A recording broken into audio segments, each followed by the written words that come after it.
El país está muy complicado, tenemos el problema del diésel, el problema de los dólares, pero es un problema que se ha ido preparando durante 14 años de gobierno de Evo Morales, donde el despilfarro nos ha llegado a esto.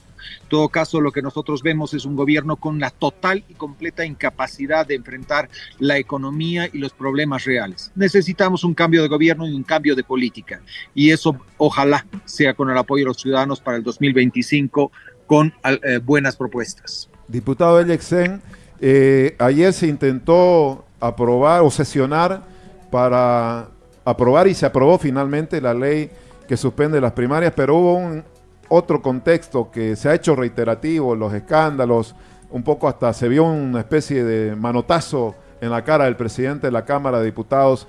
Yo digo, parece que estamos con la conducción de las peores que hemos tenido en la historia de la Cámara de Diputados, me refiero al presidente, porque tiene denuncias contra él, tiene denuncias contra su entorno, y entiendo que usted pidió la renuncia por este motivo del presidente de diputados. ¿Por qué por qué se mantiene el señor Israel Guaitari? ¿Hay alguien que le dé tanto poder?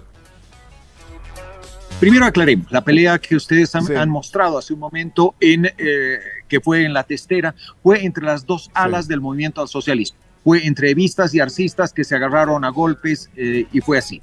También aclarar que no pedí yo la renuncia de Israel Guaitari. La renuncia fue pedida por el jefe de bancada de Comunidad Ciudadana y ratificada por la segunda vicepresidencia, la diputada Luisa Naya. ¿Pero usted la respalda? ¿Usted respalda el pedido? Algo distinto.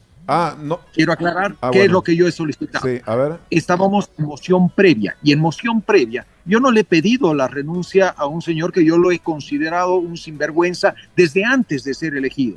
Yo lo que he pedido es que sea retirado de su cargo y hecho una argumentación legal por la cual la Asamblea podría haberlo sacado en ese momento. ¿Cuál es la razón y motivo por el cual yo pretendía que esté alejado de su cargo? Perdón, diputado. Israel Guaitari. Ahora sí. Perdón, es que se filtró el ambiente de la Cámara de Diputados. Ahora sí, prosiga. Lo siento. Lo que sucede es lo siguiente.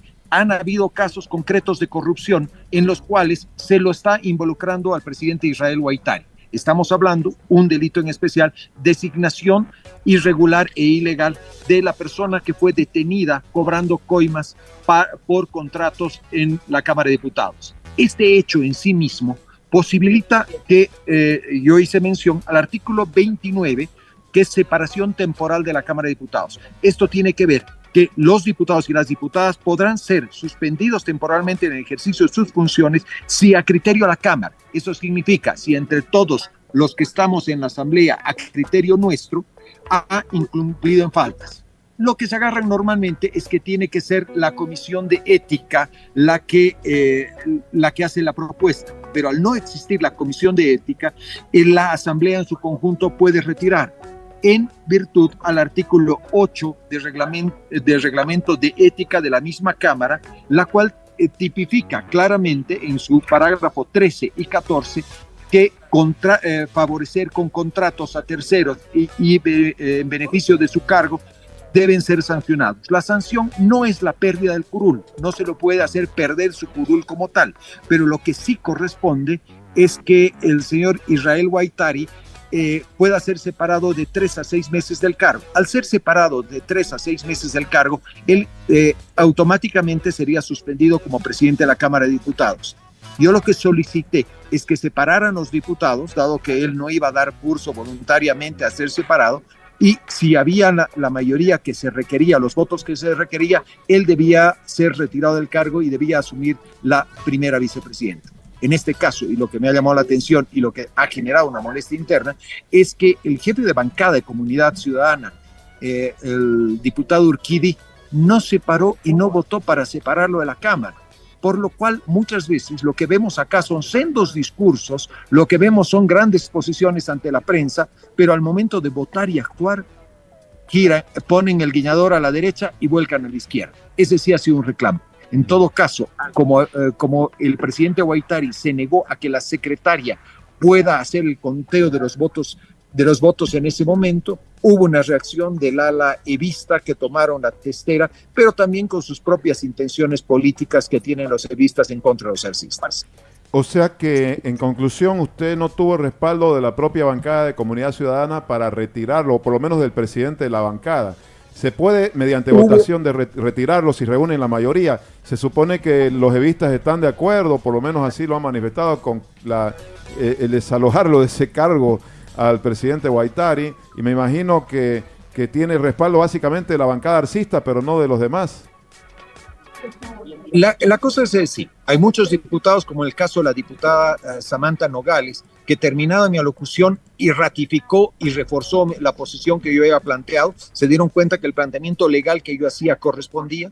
También se paró y votó la diputada Luisa Naya, estando ahí en Testera, se paró y votó, y la mayoría de los diputados de Comunidad Ciudadana siguieron esa línea coherente, pero quien no siguió la línea coherente fue el jefe de bancada. En todo caso, lo que correspondía es que la Secretaría haga un conteo de los votos, a lo cual se negó el señor Israel Guaitari, y esa negativa fue la que generó esa violencia.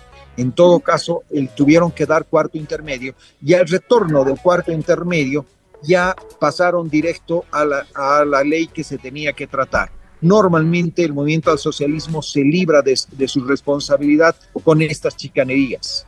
Diputado Ellefsen, ¿usted va a insistir con este planteamiento? Y le pregunto además, ¿cuántos votos se necesitan para suspender al señor Guaitari en este momento en diputados, y cuántos se tienen, por decir, para poder suspenderlo? Yo lo que veía en ese momento, en honor a la verdad, es que había una mayoría de votación para poder suspenderlo. Pero si uno revisa el reglamento, y tal vez ese fue un error del señor Guaitari, lo que se necesita para separar un diputado son 2/3. Tal vez si él fuera una persona decente y honesta y se hubiera hecho un conteo de los votos, hubiera podido salir airoso. Pero no pasó así, de esa forma. Él, al romper la posibilidad de conteo de los votos, queda en duda realmente cómo fue. Yo soy crítico y normalmente si veo algo lo digo, aunque pierda mi posición.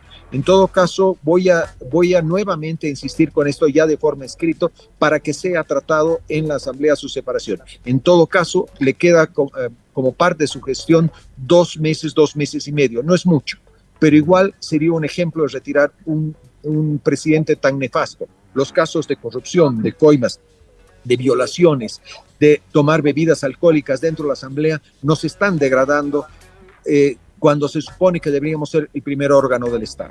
¿Cómo se llegó hasta esto, diputado? Como casi a tocar fondo, diríamos, ¿no? ¿Por qué motivo usted cree que se ha llegado a esta situación en la Cámara de Diputados?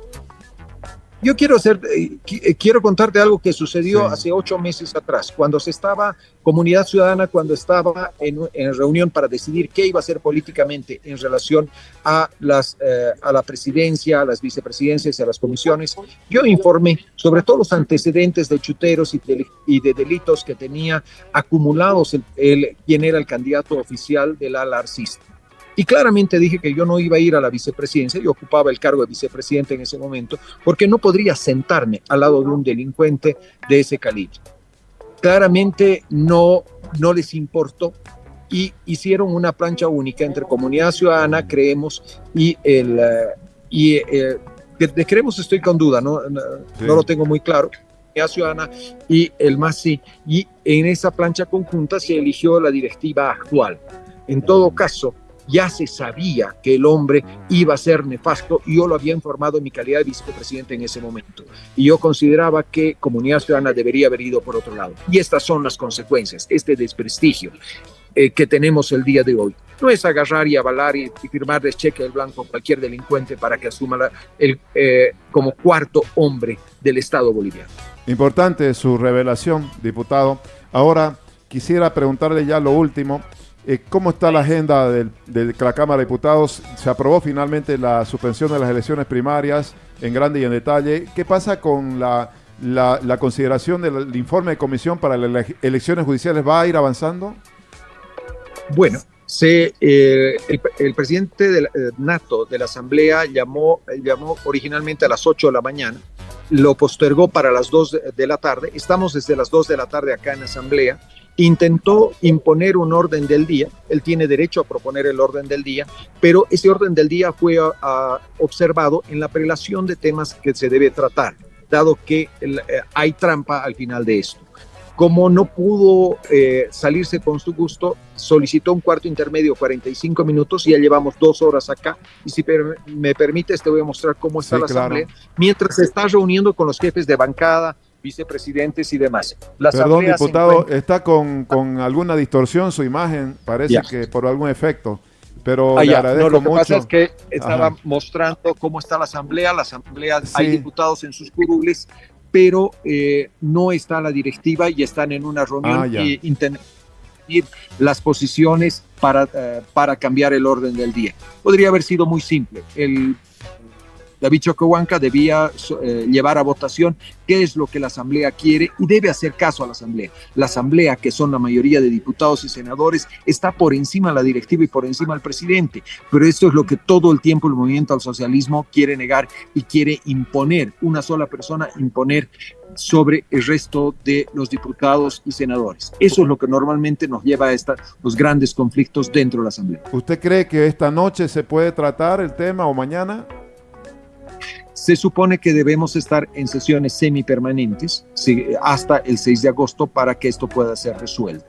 En todo caso, la mayoría en este momento tiene intención de que se trate primero el tema del Tribunal Constitucional y la presidencia debería hacer caso a la mayoría de la Asamblea, como dice la normativa. Bien, diputado Elixen, esperamos que el 6 de agosto Bolivia reciba por lo menos ese avance, ¿no? Estamos a pocos días. Que por lo menos reciba el avance de las elecciones, la garantía que van a haber elecciones judiciales.